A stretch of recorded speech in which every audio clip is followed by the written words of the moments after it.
You are not ready to wake.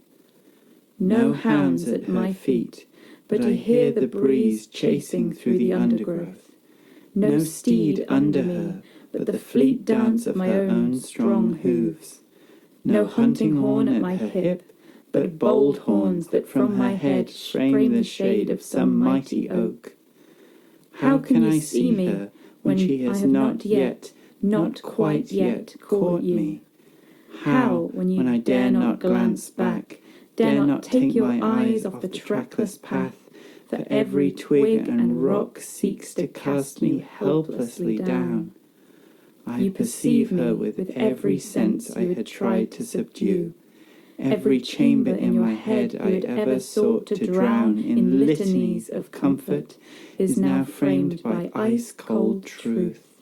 I am coming, and you must run, and you cannot defy your fate, though I will try. How did I arrive here? Why, clad in just a thin gown in the thick forest? You are lost and confused, and yet at least you see now that I ever was so. Whatever came to be called your life was just as dense and wild. You could not tame it, so you tamed yourself to accept the lack of clarity, identity, and purpose. I never had my bearings. You want to know. Need is something layered and elusive, but this desire is vital, firm, the only focus I have. Though until I can catch my breath, following my feet bars me from following your thoughts. And where has that ever gotten me before? Circles upon circles, labyrinths of penitence for some unruled crime. The green I tread is wild and tangled, but you at least feel my direction is straight, even if it might be straight to my end.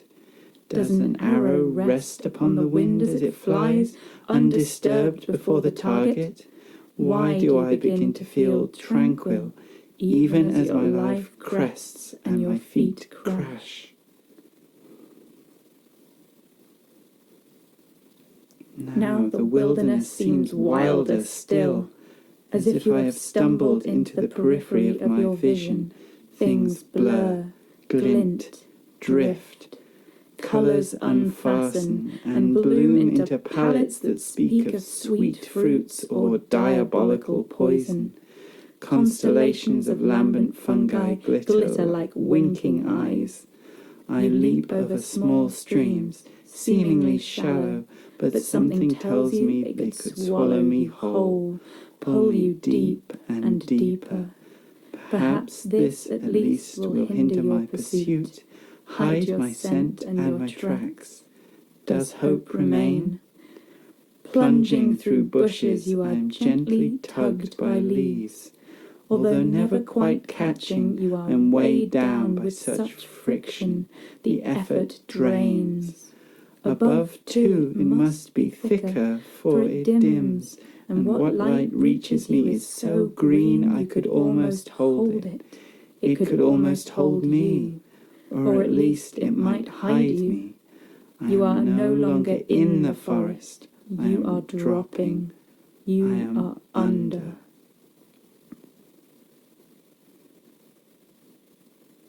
Now you cannot see your own tread, cannot hear it, and even feeling seems to fade. I know I yet move. I must not slow. You must not trip. Must keep track of your tracks. Perhaps you can count them. 5. You see it, where I need to be, shaped so strange and so familiar. 4. You hear it, rising to greet you, a swell of music missing only your harmony. 3. I smell it, like petrichor and wood smoke and rubies and truth, like home.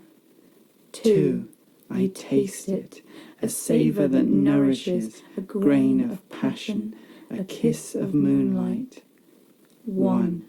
I feel it, touching skin and fleshy matter and bone and soul, joining. I need not search, you need not run. Now we are both arrived.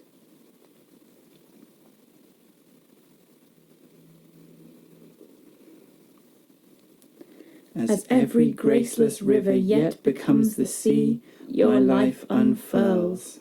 Stood now in the clearing, stood still yet with your heart roaring, I breathe. Still I do not turn to her, though my hands come to rest upon your heaving shoulders. A carpet of dappled gold is lain upon me, and I know how I see her, for she has always seen me.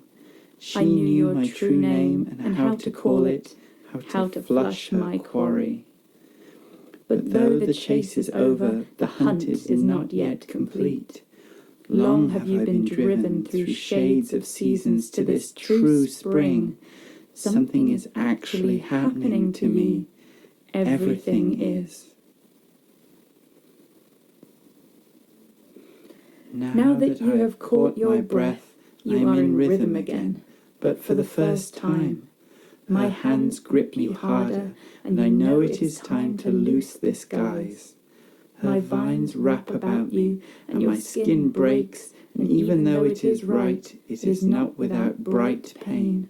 But I am breaking out, my gown, my skin, my story, all dry and brittle, crumbling away, and your green heart shows itself above the soil that hid it. Rowan-crowned am I now, and harebell and foxglove and columbine my raiment, yet all naked, all unguarded. Everything is lost, and I am falling, flying. The woods before us are raging with life, with my life, and even as my coronation continues, I can see stretching out ahead the promise of everything that shall come. Like facing flowers we have opened to each other, and I need not fear my truth, nor hate my fear again.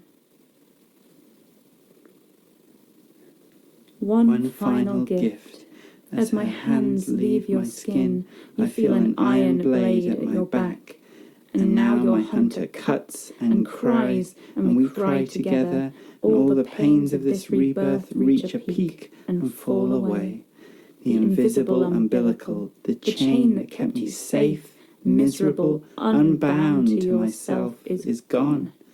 I stumble, caught off balance, and yet truly now able to catch myself, able to pace, to move through my home, to make all ground your feet trace into my realm, my exaltation. It is time to leave this clearing, and now she paces beside me.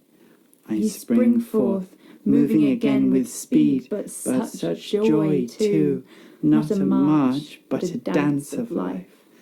Pleasure and curiosity let loose into the waiting world. I blaze, and the trees, the flowers, the animals shine back, and mysteries sing in the wind, and everything turns, and my court throws open its gates, and I am ready to wake.